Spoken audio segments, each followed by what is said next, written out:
Hello दोस्तों, कैसे हैं आप सब। स्वागत है आप सभी का कॉमिक वर्ल्ड चैनल पर। तो चलिए दोस्तों, शुरू करते हैं राज कॉमिक्स में सर्वनायक सीरीज़ की कॉमिक सर्व आयुध का दूसरा और आखिरी भार। लेकिन सबसे पहले आप सभी को 75वें स्वतंत्रता दिवस की हार्दिक शुभकामनाएं। तो चलिए दोस्तों, शुरू करते हैं अपनी कॉमिक्स। अब मैं अपनी प्राण ऊर्जा का एक हिस्सा हवा नगरी में अर्पित कर रहा हूँ। इस प्राण ऊर्जा से ही महाशक्ति को जीवन मिलेगा। महाशक्ति स्वरूप ले रही है।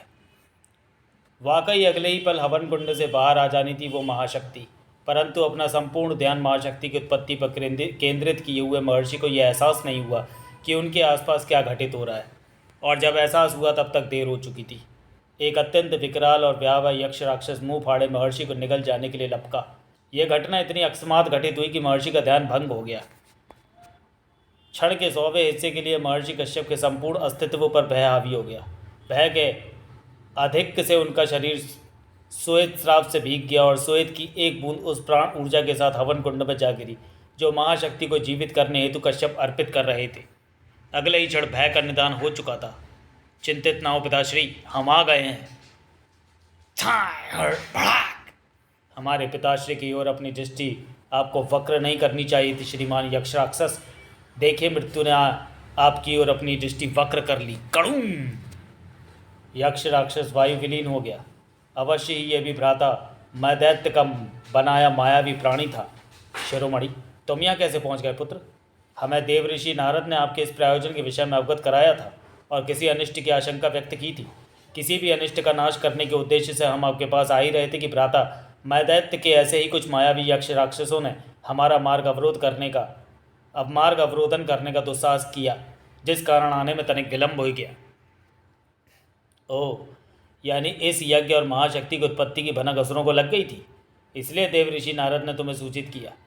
तुम विलंब से नहीं, बिल्कुल सही समय पर पहुँचे पुत्र। महाशक्ति का सृजन अपने अंतिम चरण पर था। यदि तुम्हें आने में एक पल की भी देर होती तो यह पूरी प्रक्रिया व्यर्थ हो जाती। बिल्कुल, यह है अद्वितीय अष्टवीर, देव, मानव, गंधर्व, यक्ष, पशु मानव, महाऊर्जा, महाशक्ति और महाबुद्धि का अद्भुत संगम। सृष्टि के इन अष्ट गुण स्रोतों के सर्वश्रेष्ठ गुणों से निर्माण हुआ है अष्टवीर का। परंतु अष्टवीर अपने नाम के बिल्कुल ही विपरीत था। भ्राता शिरोमणि, तब तनिक अपना यह भयंकर से दिखने वाला अस्त्र दूर हटाए। इसे देखकर ही रीढ़ में भय की सिहरन दौड़ रही है। ये क्या कह रहे हो अष्टवीर? तुम अस्त्र से भयभीत हो रहे हो? इससे पहले कि कश्यप को सोच समझ पाते, घटी वो अकस्मात घटना। मैं तो ये सोचकर ही भयभीत हो रहा हूँ पिताश्री कि इस भयंकर अस्त्र से होने वाला युद्ध कितना भयंकर होगा। कहीं ऐसा युद्ध देखकर मुझे हृदयघाती ना हो जाए। ई भयंकर मूषक! भ्राता शिरोमणि, मुझे बचा लो, मुझे अपने पीछे छुपा लो, कहीं यह भयंकर मूषक मुझे काट ना ले। सत्यानाश! ये क्या हो रहा पिताश्री? महाशक्ति इतनी भीरू कैसे हो गई? यही तो असुरों की चाल थी जिसे हम समझ नहीं पाए शिरोमणि। जिस समय उस यक्ष राक्षस ने मुझ पर आक्रमण किया, मैं अपनी आत्मा से महाशक्ति में प्राण ऊर्जा डाल रहा था। यक्ष राक्षस के अकस्मात आक्रमण से मैं एक पल के लिए भयभीत हो गया था। मेरा वो भय ही महाशक्ति के अस्तित्व का आधार बन गया। महाशक्ति भीरू हो गई। क्या किसी प्रकार भ्राता अष्टवीर के स्वभाव की भीरुता को समाप्त नहीं किया जा सकता? भीरुता इसके स्वभाव में नहीं, इसके अस्तित्व में है शिरोमणि।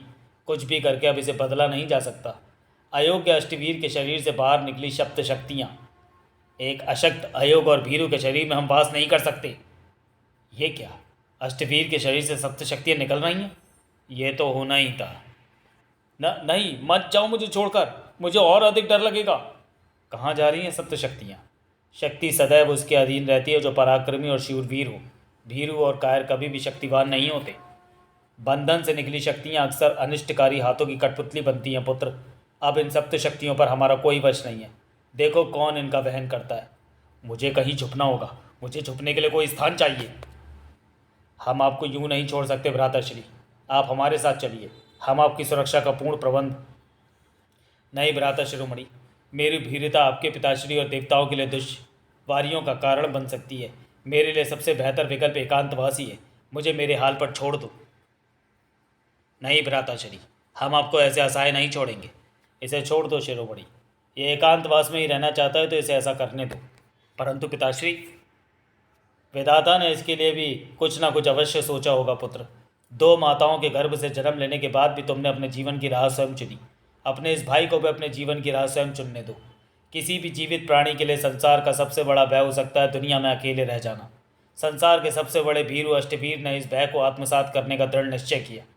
मुझे अपने भय से लड़ना होगा, लेकिन पहले छुपने के लिए स्थान ढूंढता हूँ। दिन ढलने वाला है। महर्षि कश्यप का अंदेशा सटीक था। सप्तशक्तियाँ अनिष्टकारियों के साथ जा मिली थीं। असुरों का बल और मनोबल दोनों ही सप्तशक्तियों के कारण बढ़ चुका था।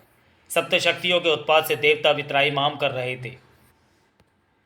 इस दौरान अष्टवीर अपनी दुर्बलता को ही अपनी ताकत बनाने में लगा हुआ था। उसके पास बल, शौर्य और पराक्रम न सही, परंतु कुशाग्र बुद्धि और इच्छा शक्ति की कोई कमी नहीं थी। अपनी उसी बुद्धि, उसी इच्छा शक्ति से वो उस उद्देश्य की पूर्ति कर सके जिसके लिए उसकी उत्पत्ति की गई थी। फड़ाक! अपनी भय से ग्रस्त जिंदगी का हर एक क्षण उसने उस पल की तैयारी में लगाया जब उसका सामना सबसे बड़े भय से होगा, मृत्यु से। असुर गुरु शुक्राचार्य अपनी कुटिल योजना की अगली चाल चल चुके थे। धरती पर ब्रह्म मुष्टि और उसकी असुर सेना ने योजनाबद्ध तरीके से ऐसा कोलाहल मचाया जिसे रोकने के लिए देवराज इंद्र को शिरोमणि योद्धा समेत अपनी पूरी देव सेना लेकर धरती पर आना पड़ा। धरती पर भीषण देवासुर संग्राम आरंभ हो चुका था। देवता और असुर दोनों ही इस भीषण संग्राम में व्यस्त थे, जिसका फायदा उठाकर सप्तशक्तियां स्वर्ग पर आक्रमण करने निकल पड़ी थीं। सप्तशक्तियों और उन्हें भेजने वाले असुर गुरु शुक्राचार्य दोनों ही इस बात से अनभिज्ञ थे कि कोई उनकी राह रोकने को तत्पर था। एक भीरू जिसका अस्तित्व शायद उनके लिए किसी कीट से भी निकृष्ट था। देखो कौन हमारा रास्ता रोके खड़ा है, हमारा महावीर धारक। राह छोड़ दो अष्टवीर, देखो तुम भय से थर थर काँप रहे हो। मुझे तो भय है कि कहीं ये मेरी धार सुनकर ही अपनी धोती गीली ना कर दी। ठीक कहा तुम लोगों ने, मैं अत्यंत भयभीत हूँ, भय से थर थर काँप रहा हूँ। मेरा दिल कर रहा है यहाँ से भाग जाऊँ, और मैं यही करने वाला हूँ, यहाँ से भागने वाला हूँ। भागा भीरू, बड़ा आया था हमें रोकने। एक क्षण, हम वापस कहाँ से जाएंगे? वहीं से जहाँ से आए। अरे वो रास्ता कहाँ गया? ये कोई साधारण नगरी नहीं, तिलिस्म है। उस भीरू ने तिलिस्मी नगरी रचकर हमें फंसा दिया है। हमें रास्ते की क्या आवश्यकता, हम तो उड़कर स्वर्ग की ओर। ओह, मैं उड़कर इस नगरी की परिधि से ऊपर नहीं जा पा रहा। ऐसा लगता है जैसे कोई अदृश्य अवरोध मुझे रोक रहा है। छोड़ना नहीं इस भीरू को। भागकर कहाँ जाएगा भीरू?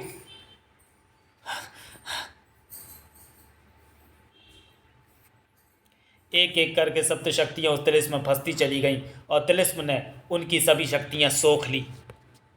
सातों शक्तियों को अशक्त कर दिया था उस भीरू नायक ने, लेकिन उसके बाद भी उसके थरथराते हुए कदम नहीं रुके।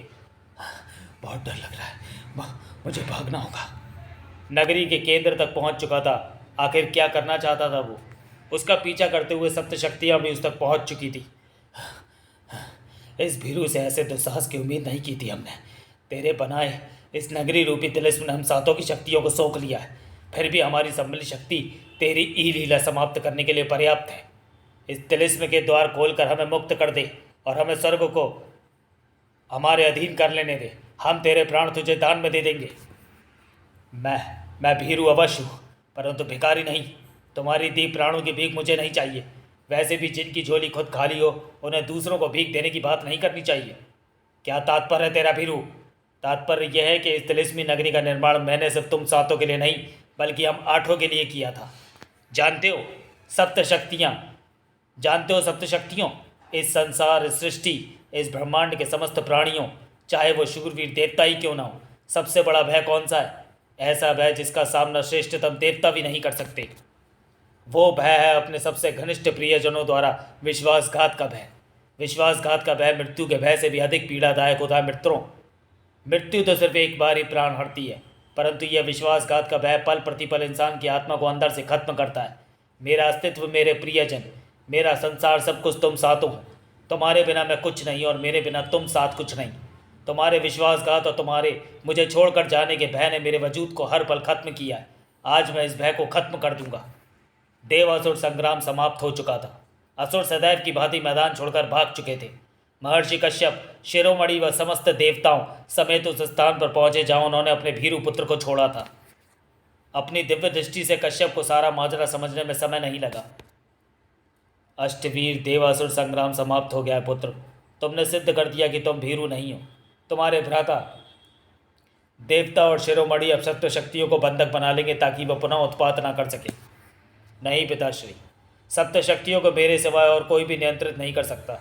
यदि किसी प्रकार इन्हें काबू कर भी लिया गया तो इन्हें बंधक नहीं बनाया जा सकता। परंतु आप चिंता न करें पिताश्री, आपका ये भीरू पुत्र आपको आश्वासन देता है कि सप्त शक्तियाँ अब कभी धरती पर उत्पात नहीं करेंगी। इन पर मेरा अधिकार है। ये चाहें भी तो मैं इन्हें खुद से अलग नहीं होने दूंगा। इस नगरी के केंद्र को मैंने इस प्रकार बनाया है कि मेरे पैर का दबाव बढ़ाते ही यह पूरी नगरी जलता हुआ आग का गोला बन जाएगी और हम आठों के अस्तित्व को सदैव के लिए लील जाएगी। अपने जीवन के उस अंतिम क्षण में अष्टवीर इस संसार का सबसे वीर योद्धा था, वीर पराक्रमी और शौर्य की प्रतिमूर्ति, जिसके उस अंतिम निर्णय का विरोध करने का प्रयास उसकी सप्त शक्तियों ने भी नहीं किया।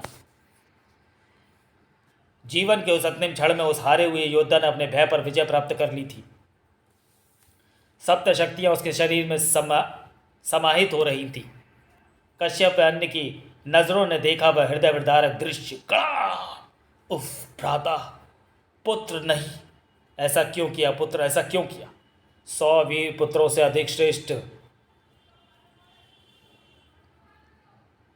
वो एक भीरू पुत्र है महर्षि, जो अपने पिता के सम्मान के लिए अपने प्राण न्यौछावर कर दे। महादेव, आप प्रणाम स्वीकार करें, प्रणाम स्वीकार करें महादेव। वे ये सप्त शक्तियाँ वास्तव में मेरे साथ अभिशप्त गढ़ थे और अष्टवीर इनका नायक। अनाचार और उत्पाद के कारण इन्हें देव ऋषि नारद ने श्राप दिया था, जिस कारण ये इस रूप में धरती पर अवतरित हुए। अर्थात देव ऋषि नारद ने जानबूझकर मुझसे वो महायज्ञ करवाया था। वे जानते थे कि यज्ञ से निकलने वाली महाशक्ति खंडित होगी। देव ऋषि तो विष्णु जी के उपासक हैं, उनसे भला क्या छुपा है? भगवान विष्णु के आदेश पर ही तो नारद ने आपसे महायज्ञ करने की बात कही। क्षमा करें प्रभु, परंतु भगवान की लीलाओं ने एक पिता के हृदय को जो आघात दिया है, उसका उत्तरदायी कौन होगा? मेरे पुत्र की उस आहुति का उत्तरदायी कौन? हम आपका दर्द समझते हैं महर्षि। अष्टवीर और सप्तशक्तियों को मिले श्राप के कारण उनका यह हर्ष होना ही तय था, परंतु अपने धर्म, अपने कर्तव्य के प्रति अष्टवीर की कटिबद्धता देखते हुए हम उसे यह वरदान देते हैं कि द्वापर युग में आपका पुत्र पुनः एक महायज्ञ से धरती पर आएगा। इस बार भी सप्त शक्तियां उसके अधीन होंगी।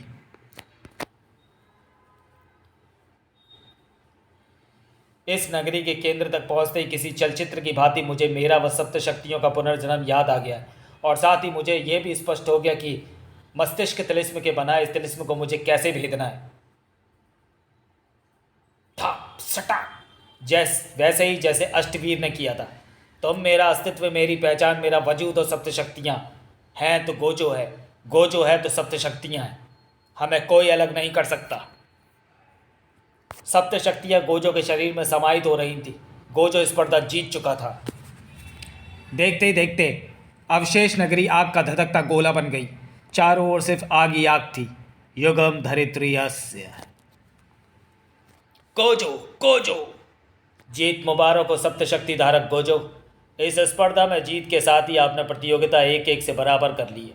साथ ही अपनी सप्त शक्तियों को और अपने वाहन मंकोट को भी पुनः प्राप्त कर लिया है।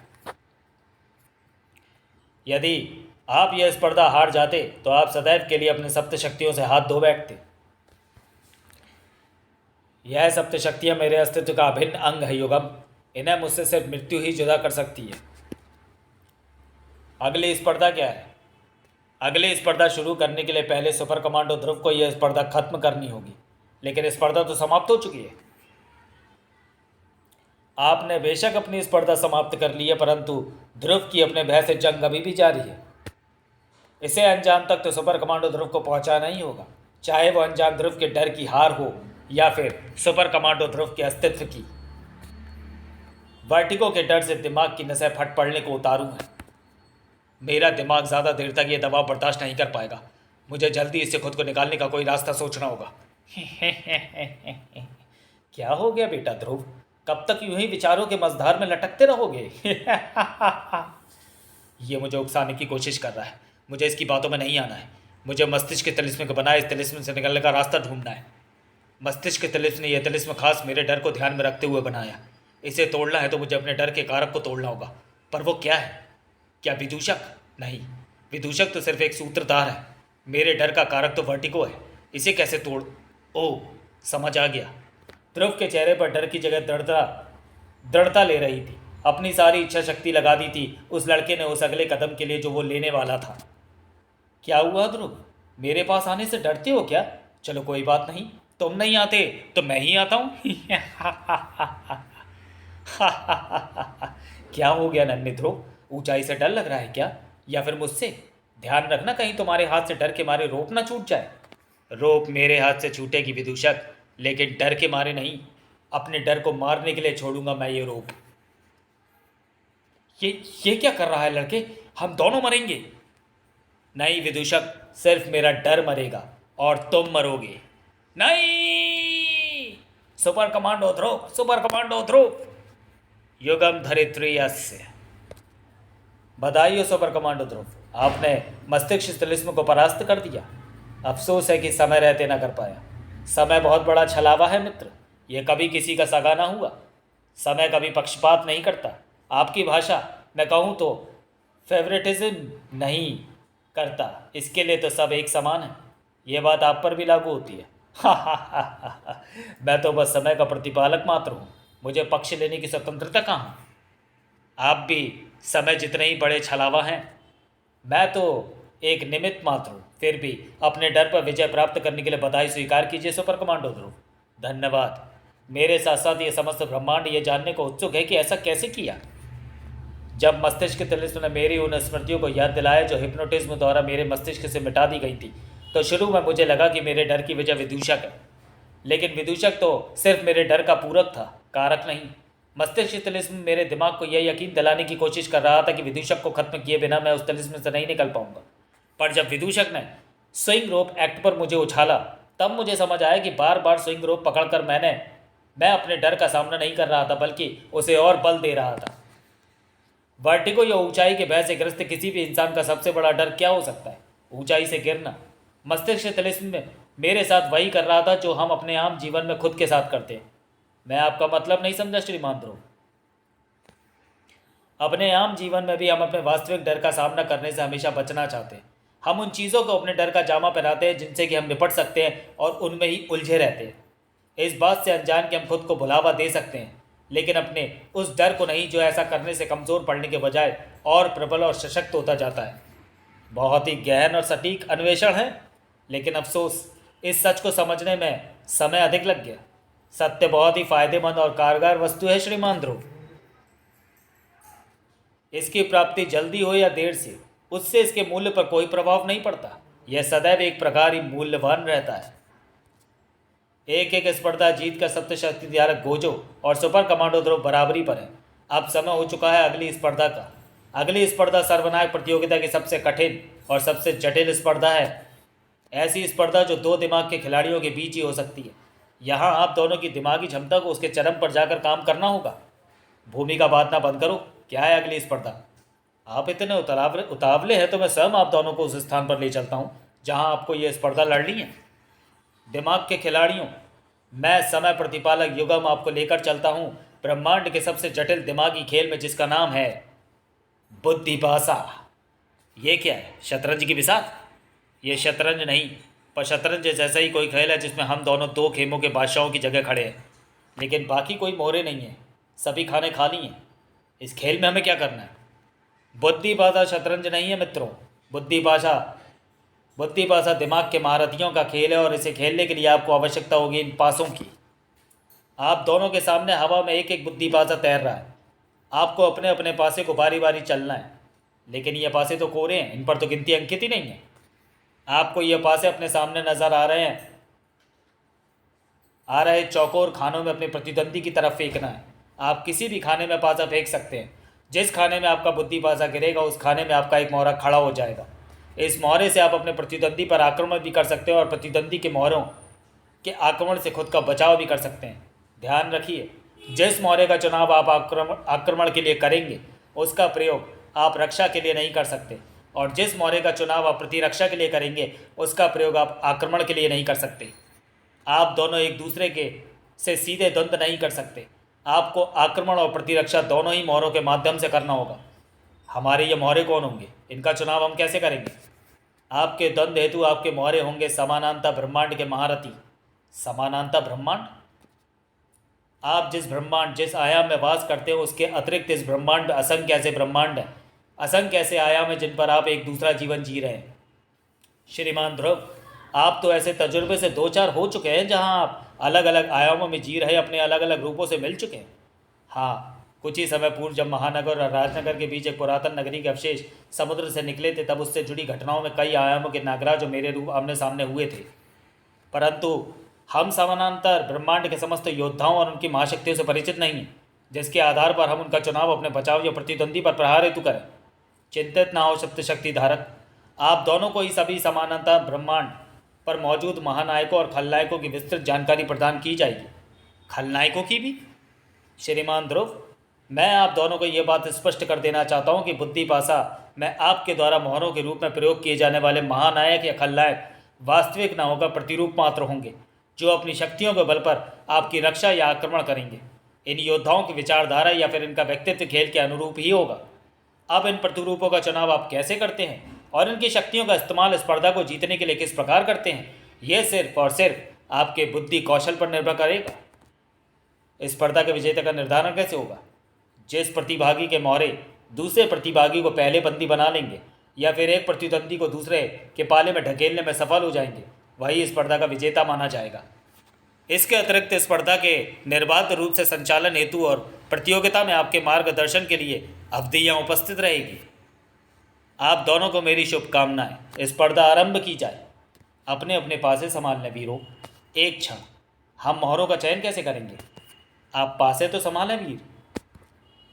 ओह ओह, आपके ये बुद्धि पासे ही समानांतर ब्रह्मांड के विभिन्न महायोद्धाओं की जानकारी आपको प्रदान करेंगे। उम्मीद है आपकी समस्या का समाधान हो चुका होगा। सप्तशक्ति धारक, पहले अपना पासा कौन चलेगा? इन बुद्धि पासों में ही महान महायोद्धाओं की जानकारी समाहित है, यानी पहली चाल मेरी हुई। बेशक, अपनी चाल चलिए वीर। मैं अपने स्थान से दूसरी पंक्ति के दाईं ओर के तीसरे स्थान में पासा चलता हूँ और मैं आक्रमण के लिए आह्वान करता हूँ उत्प्रवर्तक नरहरि का। नरहरि, आक्रमण करो। अब आपकी बारी है सुपर कमांडो ध्रुव। आप सप्तशक्ति धारक के इस मोहरे के सामने अपने बचाव के लिए कोई मोहरा उतारना चाहेंगे या खुद नरहरि का सामना करके अपना मोहरा गोजो पर आक्रमण करने के लिए प्रयोग करेंगे? नरहरि पैरेलल यूनिवर्स का एक प्रमुख म्यूटेंट है। जितनी जानकारी इसके बारे में मुझे बुद्धि पासे से मिली है, उससे यही पता चलता है कि इसकी म्यूटेंट शक्तियाँ दैवीय हैं। आपको निर्णय शीघ्र लेना होगा ध्रुव। मैं निर्णय ले चुका हूँ। मैं 4 पंक्ति आगे और दाएं से 5वें स्थान पर बुद्धि पासा चलता हूँ। और आप अपने बचाव के लिए किस मोहरे को उतार रहे हैं? इस नरहरि से मैं खुद ही निपट लूँगा। मैं अपना मोहरा गोजो पर आक्रमण के लिए उतार रहा हूँ और मेरा मोहरा है परिरक्षक भोकाल। यूँ तो मैं किसी और का सहारा लेकर वार करने का विरोधी हूँ, पर इस खेल का प्रारूप ही ऐसा है कि मुझे यह करना होगा। दूसरों के सहारे युद्ध लड़ने की फितरत गोजो की भी नहीं है ध्रुव। कम से कम ये बात उसके मुंह से अच्छी नहीं लगती जो सप्तशक्ति धारक हो। ध्रुव जानबूझकर मुझे उकसाने की कोशिश कर रहा है ताकि क्रोध के आवेश में मेरा ध्यान भटक जाए और यह परिरक्षक भोकाल अपना वार करने में कामयाब हो जाए। मुझे अपना ध्यान दो तरफ केंद्रित करना होगा। भोकाल! इस परिरक्षक भोकाल के वारों से खुद को बचाने के लिए और नरहरि द्वारा ध्रुव पर वार करने के लिए मैंने नरहरि से खुद मुकाबला करने की ठान तो ली, लेकिन अब लगता है कि ऐसा करके मैंने गलती कर दी। ध्रुव अपनी चाल चल चुके हैं। उफ, यह परिरक्षक भोकाल तो संभलने का मौका ही नहीं दे रहा।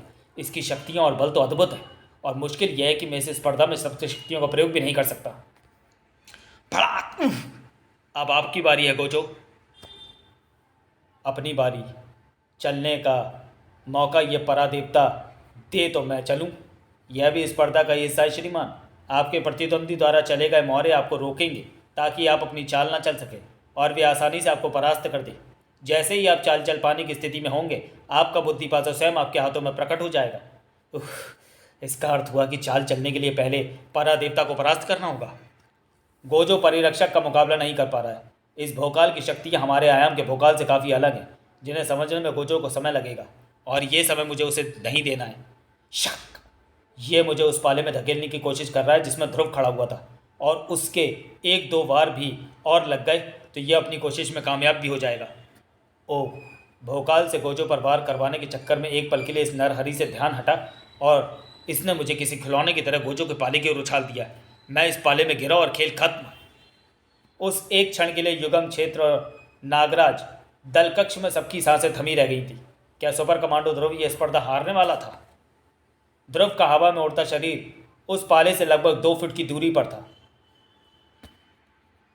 उसका नीचे पाले में गिरना और स्पर्धा हारना निश्चित था, लेकिन निश्चित को अनिश्चित और अनिश्चित को निश्चित बना देने की अद्भुत इच्छा शक्ति ही तो उसे सुपर कमांडो ध्रुव बनाती थी।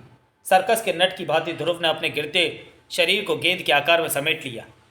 मात्र कुछ इंच के फासले से ही उसका शरीर किसी स्प्रिंग में लगे रबड़ के गुड्डे की तरह उछला। पाले और ध्रुव के बीच का फासला बढ़ता चला गया। उस अप्रत्याशित वार की उम्मीद नरहरि या गोजो किसी को भी नहीं थी। फड़ाक! गोजो को पराजय आंखों के सामने दिख रही थी। इसका एक बार और ये स्पर्धा गई मेरे हाथ से। लेकिन अपनी पराजय को दुश्मन की हार बनाकर उसके गले में पहना देने की कला खूब आती थी उस महारथी को। तुम्हारी लगभग सभी शक्तियों और पैतरों से मैं वाकिफ हो गया हूँ परम महाशय। अब समय है कि तुम्हारी शक्तियों को ही तुम्हारे विरुद्ध प्रयोग किया जाए। जैसे तुम्हारे ये विशालकाय पंख जो यूं तो तुम्हें गति और वेग प्रदान करते हैं, किंतु अगर तुम्हारे ऊपर सवारी कर ली जाए तो तुम्हारे ही शत्रु बन जाएंगे। ऐसे यह खुद को आज़ाद कराने के लिए अपने मायावी तलवार का वार मुझ पर करने का प्रयास करेगा। मुझे सावधान रहना होगा। अब तुम्हारे इन परों को उमेट कर मैं तुम्हें अपनी मर्जी से उड़ा भी सकता हूँ और औंधे मुख गिरा भी सकता हूँ। थड़ाक! परिरक्षक भोकाल के नीचे गिरने और संभलने में मात्र एक पल का समय लगा, और इस एक पल में ही बिना बिजलिका की सहायता के बिजली की गति से गोजो ने चल दिया अपना बुद्धि पासा। मैं ध्रुव के पाले के 7वें घर में अपना पासा चलता हूँ और आक्रमण के लिए आह्वान करता हूँ समानांतर पृथ्वी तृतीय के महानायक नरकनाशक नागराज। चतुर्थ अध्याय समाप्त। परिशिष्ट अध्याय आरंभ। अस्त्रागार। वॉर हेडक्वार्टर्स की अभेद दीवार गिर चुकी थी। नक्षत्र की रक्त रंजित लाश की पतराई आंखें अब भी यूं अवाक थी जैसे उन्हें विश्वास ही ना हो उस अनहोनी पर। वहाँ मौजूद हर निगाह अविश्वास की उसी स्तब्धता से लबरेज थी। उस सन्नाटे को अगर कुछ चीर रहा था तो वो था विदूषक का विक्षिप्त अट्टहास। वॉर इवेंट्री तक पहुंचना कोई बच्चों का खेल नहीं है। इस एनर्जी कंप्रेस डोर को तोड़ने तक हम बूढ़े हो जाएंगे। रतन डागा वॉर के अस्त्रागार से कुछ ही कदमों के फासले पर था। तुम अपनी गिनती जवानों में करते हो। बकवास बंद करो। आगे war commandos energy beams fire कर रहे हैं। पल भर में राख हो जाएंगे हम सभी। ये मेरी भूख मिटाएंगे। इस छिपकले पर एनर्जी बीम्स का असर क्यों नहीं हुआ? डॉक्टर वायरस के वायरस का कमाल है। यहाँ इसकी खाल को गोलियां और एनर्जी बीम्स भी नहीं भेज सकती। बस वायरस को इसकी आग वाली कमज़ोरी भी दूर कर देनी चाहिए थी। एक बार इवेंट्री हमारे कब्ज़े में आ जाए उसके बाद हम में से किसी की कोई कमज़ोरी नहीं बचेगी। यह वॉल्ट हमारे अवैध बनने के सपने के बीच की आखिरी दीवार है, और ऐसी दीवारों की दरारों से गुजर कर उन्हें खोखला बना देते हैं स्टीमर वॉर इन्वेंट्री का एनर्जी कंप्रेस ब्लॉक से आर पार कर गुजर रहा था। यकीन नहीं आता हम कामयाबी के इतने करीब हैं। वॉर की अत्याधुनिक इवेंट्री सिर्फ चंद कदमों के फासले पर। स्वागत है साथियों। वॉर इवेंट्री और यहाँ के ये बेमिसाल हथियार अब हमारी मिल्कियत इस जन्म में नहीं होगी। जाओ दोबारा पैदा हो कराना। या कौन है ये जिसने स्टीमर को पलक झपकते ही खाक कर दिया? दुनिया भर के टॉप सीक्रेट एजेंट मुझे बिग डैडी बुलाते हैं। बिग डैडी समझता है बड़ा बाप। इराक, अफगानिस्तान, उत्तर कोरिया, कंबोडिया में अपने देश के दुश्मनों का खात्मा कर रहा था मैं, जब मेरे दोस्त सुपर कमांडो ध्रुव ने मुझे वॉर इवेंट्री की कमान संभालने के लिए बुला लिया। हो कौन तुम? तुम्हारी ना कभी शक्ल देखी है ना ही नाम सुना। सीक्रेट एजेंट्स अपने गले में पट्टा डालकर नहीं चलते कि हर ऐरा गहरा उसे पहचान ले। वैसे तो मैं अपनी आइडेंटिटी बताने से मुझे कोई गुरेज नहीं, क्योंकि वैसे भी तुम लोग मरने वाले हो।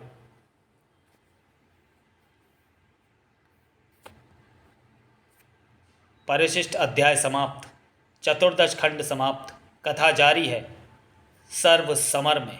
तो चलिए दोस्तों, वीडियो को यहीं समाप्त करते हैं और मिलते हैं सर्वनायक सीरीज़ की अगली कॉमिक्स सर्व समर में। युगम धरित्री ये क्षण सबसे अद्भुत है नाग सम्राट नागराज के लिए। महानायकों का महानायक आज खुद को खुद से द्वंद्व करते हुए देख रहा है। तो चलिए दोस्तों, मिलते हैं फिर सर्व समर में। तब तक के लिए धन्यवाद।